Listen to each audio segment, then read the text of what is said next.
Esto es lo que van a ver cuando hablan el Blender 2.8. Les muestra por defecto un objeto que es el cubo, una cámara y una luz. Eso es lo básico que necesitamos para hacer un render. Y como pueden ver hay un montón de paneles con tab, mucha información. Yo voy a ir contando únicamente las herramientas a medida que las voy usando. Los objetos se seleccionan, el panel principal es el Viewport 3D. Acá podemos seleccionar los objetos con el botón izquierdo del mouse y navegar con el botón del medio del mouse, orbitar alrededor del objeto que tenemos seleccionado, o hacer zoom con la rueda del mouse, o panear apretando Shift y el botón del medio del mouse. Este panel de acá arriba a la derecha es el organizador, que va a ser útil cuando tengamos un modelo más complejo. Tenemos una sola escena y los tres objetos que mencioné organizados en una colección. Los objetos se pueden seleccionar también en el organizador y podemos ver los objetos o no tocando el ojito este de acá.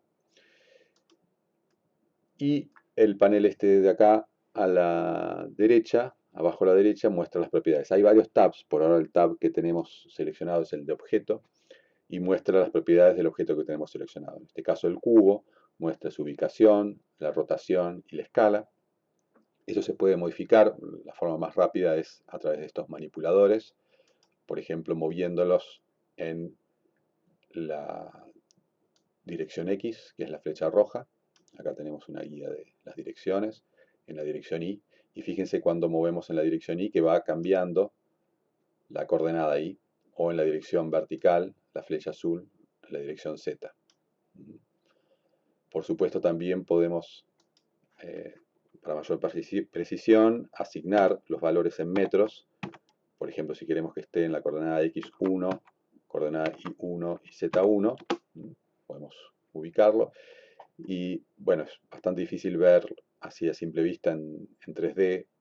Bueno, en el caso del cubo no es tan complicado, pero cuando tenemos objetos más complejos y tenemos que ubicarlos más precisamente, muchas veces conviene usar una proyección planar, ¿sí? O paralela en 2D, y eso se puede hacer eligiendo en la guía esta, cliqueando Z, podemos verlo de arriba o de abajo. Ahora con el cubo no cambia mucho, de el frente o de atrás, o de la izquierda y la derecha. Acá podemos ver que el cubo, no lo dice acá, pero el cubo tiene estas líneas más gruesas, están cada 1 metro. El cubo tiene 2 metros por 2 metros, por 2 metros, ¿sí? 2 por 2 por 2. Entonces, el manipulador o el origen está en el centro, está ubicado a 1 metro de altura, por eso el cubo está al ras del piso. Bien. Otra posibilidad es modificar la rotación con este manipulador. Podemos rotar usando como eje el eje Z, o el eje X, o el eje Y. Y también se modifican las propiedades en este panel. Vamos a volver a la orientación original. Y el tercer manipulador es el de escala. Podemos cambiar la escala según la dirección X, la dirección Y o la dirección Z, y hacer una caja rectangular. Y por supuesto también podemos volver para atrás con control Z. Volvemos al cubo original. Hay otro manipulador que tiene para mayor, si uno quiere manipular las tres cosas al mismo tiempo, ¿sí? Ahí puede hacerlo. Bien, esta forma de cambiar las propiedades, estamos cambiando las propiedades del cubo, pero no estamos cambiando cómo el cubo está hecho, ¿sí? Todos los objetos tienen unos datos, ¿sí?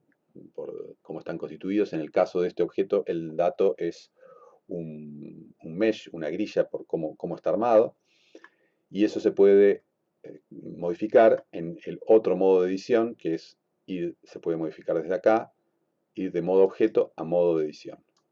También se puede cambiar usando el shortcut Tab. Con Tab esto lo vamos a usar mucho, ir del modo objeto al modo edición. En el modo edición, fíjense que si queremos seleccionar una cara, por ejemplo, no nos deja, por defecto nos deja seleccionar en principio solo los vértices, y eso se puede cambiar desde acá. Fíjense, acá en esta guía tenemos para seleccionar vértices, seleccionar edges o bordes, o seleccionar caras.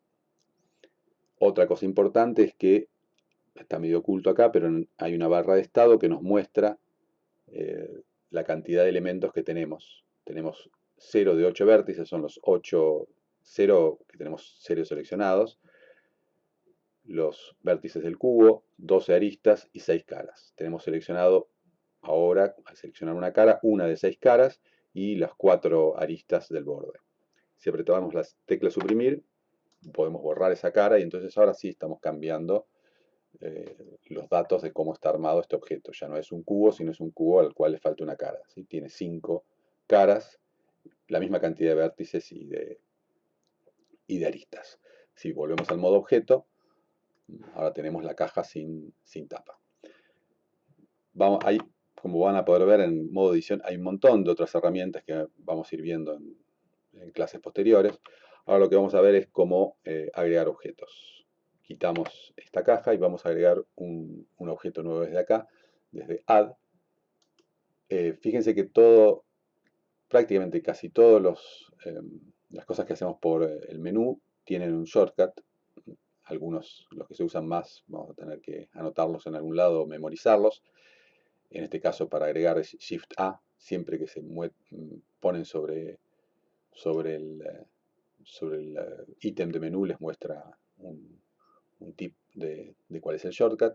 Y el tipo de objeto que vamos a agregar es el que tiene como datos mesh, ¿sí? O sea, que está armado a partir de una grilla, como es el cubo, hay esferas, cilindros, otros objetos. Vamos a agregar un plano, que es un objeto bien simple. Y fíjense que cuando agregamos el plano, aparece otro panel acá, abajo a la izquierda, que es bastante práctico porque en el momento de la creación podemos asignarle, por ejemplo, las dimensiones. En el caso del plano no resulta muy útil, pero como vamos a ver después en otros objetos, resulta más práctico cambiar las propiedades en el momento de la creación. Entonces ahí hemos agregado un plano, le dimos un tamaño de 30, o sea que tiene 30 por 30. ¿Sí? Fíjense que ahora, si hacemos zoom hacia afuera, estas líneas más gruesas están cada 10 metros, entonces tenemos de menos 15 a 15 en las dos direcciones y está puesto en el origen. El plano se colocó en el origen, no le vamos a prestar mucha atención ahora a esto, en general los coloca en donde está este cursor 3D, por ahora no lo vamos a modificar. Y vamos a crear también agregar otro objeto, una esfera. Entonces agregamos un objeto tipo mesh. Hay dos tipos de esfera, vamos a usar esta, la basada en un icosaedro. De hecho, en realidad, si ponen menos subdivisiones es un icosaedro. Y acá ven algo que les mencionaba antes, que en el momento de crear en este panel podemos elegir, por ejemplo, la cantidad de subdivisiones. ¿Sí? Con 4 subdivisiones va a ser suficiente para lo que queremos hacer. Le vamos a dejar un radio 1 metro.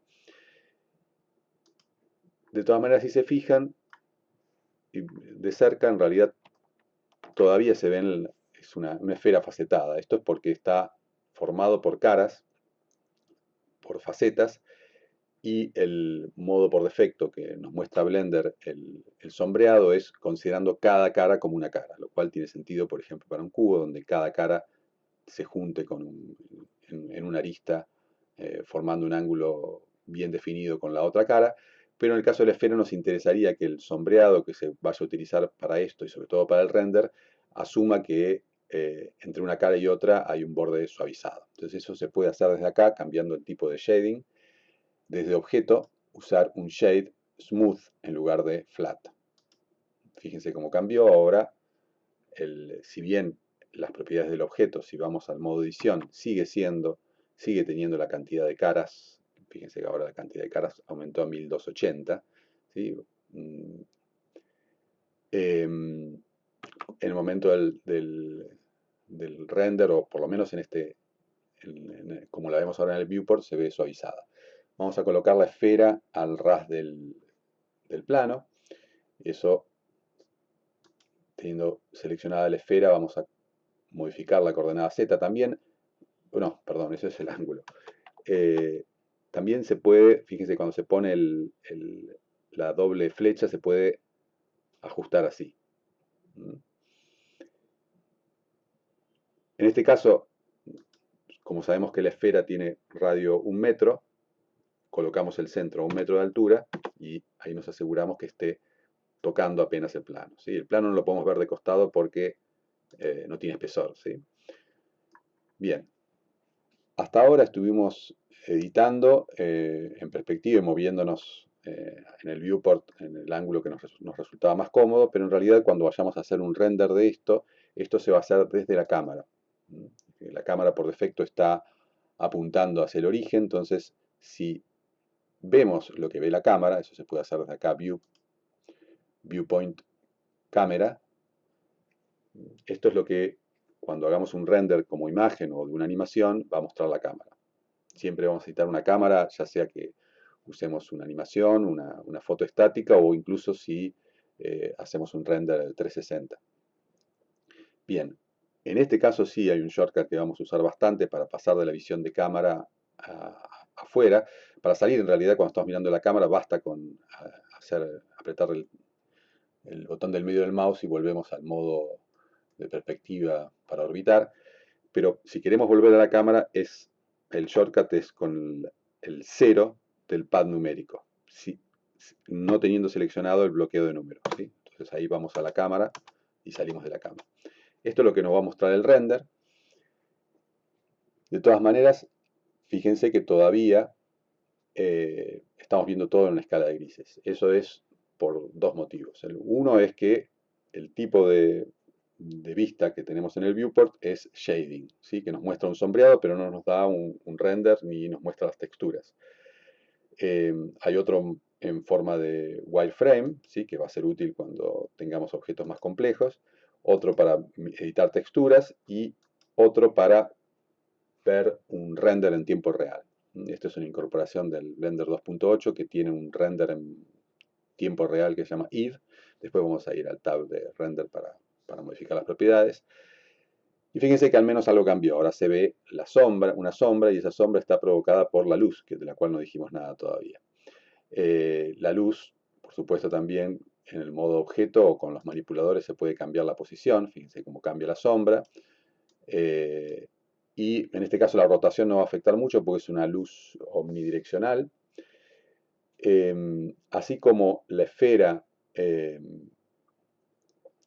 y el plano y el cubo tenían en sus datos la mesh, la cámara y la luz tienen datos, pero los datos de la cámara son las propiedades de la cámara. ¿Sí? Si vamos a cámara podemos modificar las propiedades de la cámara en este tab.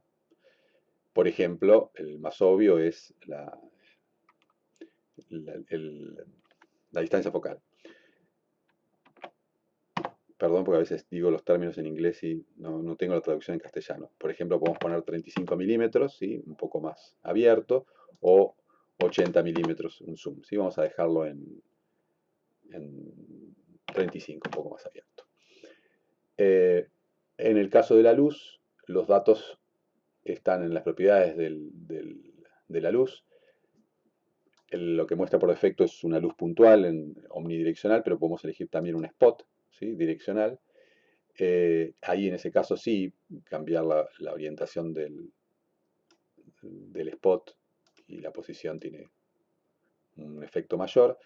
Y también podemos modificar la apertura, el ángulo de apertura y el blend, o sea, cuán difuso es el borde. ¿Sí? Podemos dejarlo ahí. Le da un efecto por ahí no tan alto, no tan bajo ahí, para que proyecte una sombra. Bien, ¿qué es lo que nos falta? En realidad todavía sigue siendo todo bastante gris y eso es porque nuestros objetos no tienen un material asignado. Entonces vamos primero al plano.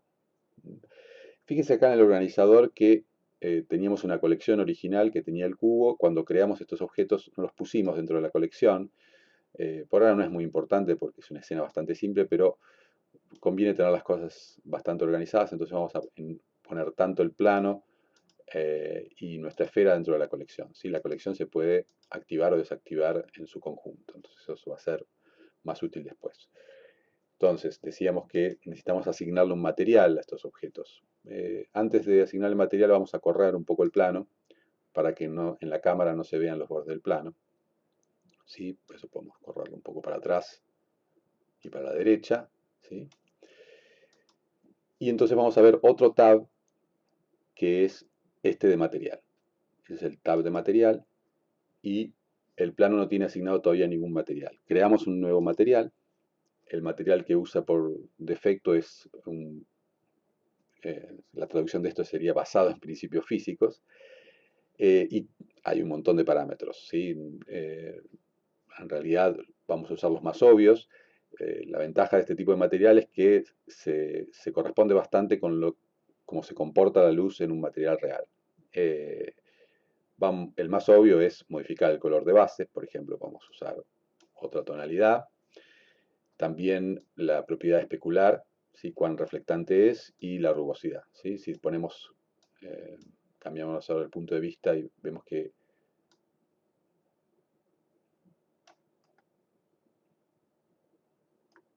aumentamos la parte de especular y acá debería verse reflejada la luz, pero no sé, por el ángulo, por algo. Ahí está, se ve ese puntito de la luz. No es muy espectacular todavía esto como un espejo. Vamos a ver, eso son propiedades que vamos a cambiar después del render. Volvemos a la vista de cámara. Vamos a cambiar ahora el material de la esfera. Vamos a agregarle un nuevo material y una buena práctica es ponerle nombres a los materiales, sobre todo porque los vamos a reutilizar en otros objetos. Vamos a hacer una esfera bien reflectante, entonces vamos a llamarlo especular. Y entonces vamos a usar el mismo color de base, o pues quizás un poco más oscuro, 100% metálico, especular y con baja rugosidad. ¿Sí? Fíjense que ahora en el reflejo de la luz no solamente tiene que reflejar la luz, sino que si es rugoso es una reflexión difusa, y a medida que se va haciendo menos rugoso es una reflexión más especular. Vamos a dejarlo ahí. Bien, de todas maneras uno esperaría acá que esté reflejado el piso también. ¿Por qué no está eso? Vamos a ver, porque es una de las opciones que viene por defecto en el render if. Vamos a hacer un cambio más. Para darle algo, como después vamos a poner una animación, para darle algo un poco más dinámico, vamos a cambiar el material del plano. De hecho, vamos a cambiarle el nombre, vamos a ponerle baldosas. Ahora vamos a ver por qué. Entonces, en lugar de usar un color plano, vamos a agregarle una textura. Eso se hace o más adelante vamos a ver usando nodos, pero por ahora solamente vamos a tocar el botón de acá de al lado y vamos a agregarle una textura de checker, o sea, de tablero de ajedrez. Bien, hay un color para los casilleros claros, otro para los oscuros, lo vamos a hacer más oscuro. Y ven que asignó una cantidad de, si lo miramos de afuera, de 5 por 5, esto por la escala, ¿sí? Esto podemos modificarlo, vamos a ponerlo en 40, ¿sí? Para que sea un poco más, baldosas más chiquitas. Volvemos a la vista de la cámara. Cuando hago zoom con la rueda del mouse, acá no estoy cambiando el zoom de la cámara, ¿sí? Estoy simplemente ampliando. Lo que va a hacer el render es lo que muestra como línea punteada adentro de esto. Bien, entonces les decía que lo que nos falta para esto, para que sea algo especular, es algo que tiene que ver con las propiedades del render. Eso se modifica en este tab, es un tab específico del render, donde después vamos a cambiar algunas propiedades. El otro render que trae Blender, que no funciona en tiempo real, pero da renders más realistas, es Cycles, ¿sí? Que dependiendo de la placa gráfica que tengan, a veces esto puede tardar un montón y les puede tildar la máquina o el procesador, ¿sí? En general, el que va a funcionar sobre todo para trabajar es el IB, el que viene por defecto. Vamos a volver a la vista de cámara.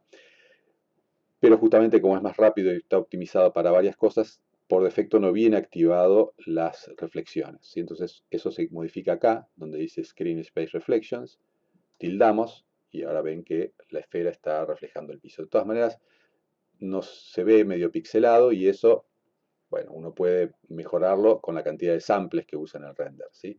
Hay una cantidad de samples que se usan en el viewport, en la vista que estamos haciendo ahora, y otras que se usan en el render final. Vamos a subirlo un poquito. Esto también depende de si están usando una placa gráfica y lo que les dé la máquina, ¿sí? Pero fíjense que ahí mejoró.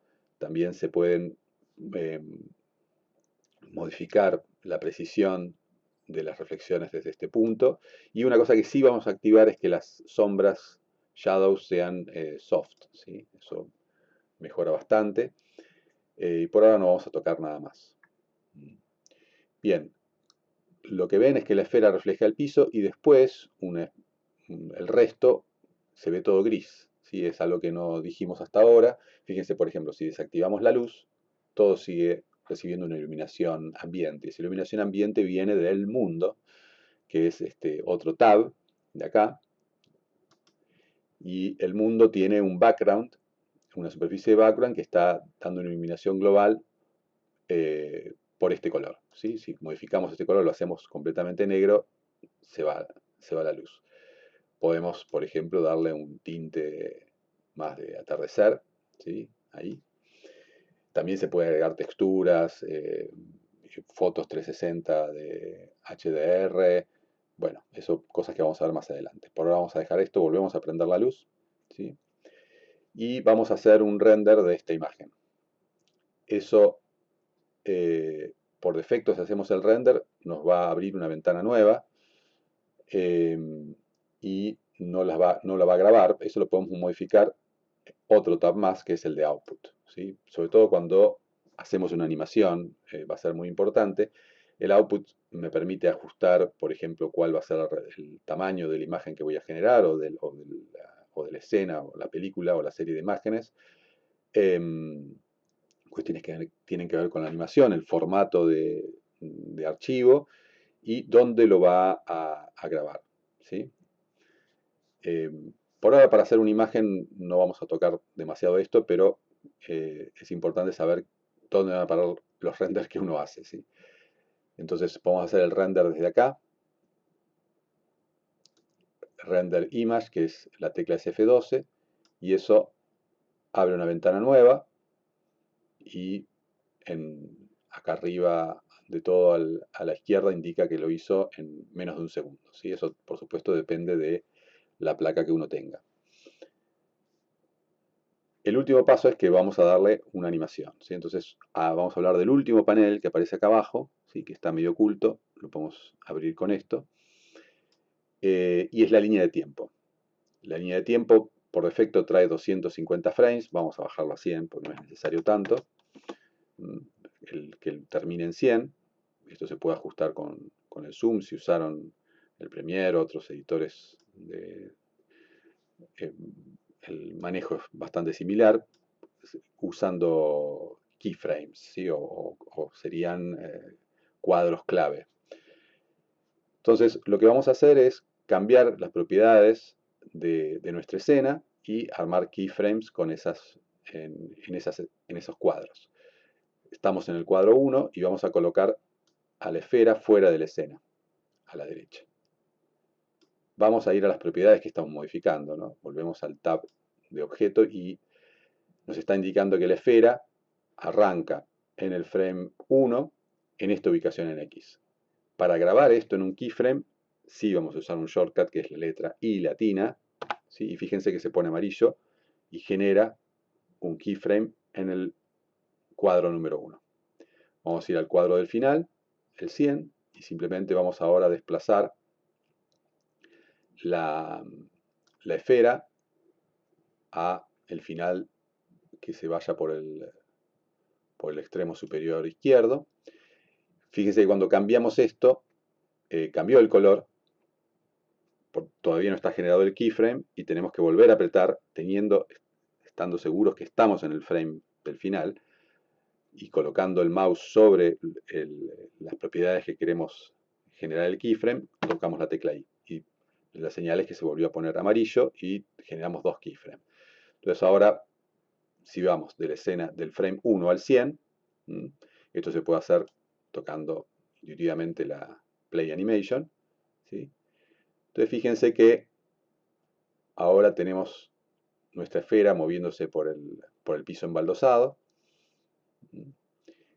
Y para hacer un render de esto, hacemos como antes render, pero en lugar de render image, render animation. Pero antes de eso, ahora sí, vamos al tab de output para que esto lo guarde. Normalmente si no hacemos nada, lo va a guardar en esta carpeta del disco C, si están en Windows, /tmp, y va a guardar una secuencia de imágenes, ¿sí? Si queremos que no guarde una secuencia de imágenes y que directamente genere un video, podemos poner esta opción, tienen diferentes formatos, vamos a usar esta. Y si queremos ponerle un nombre en particular, lo vamos a poner acá, si no, el nombre va a ser por defecto, va a tener la cantidad de, creo que es el frame de inicio, el frame de final. Ojo, porque va a sobreescribir si tienen una película ya con ese nombre. Pero por ahora vamos a dejarlo así y vamos a hacer render animation. Se abre una nueva ventana, vamos a redimensionarla. Bien, y esta es el render final. Para ver el render final, vamos a la carpeta temporal, y acá tenemos el archivo generado, y pueden ver la esfera yendo desde la derecha hasta la izquierda de la imagen.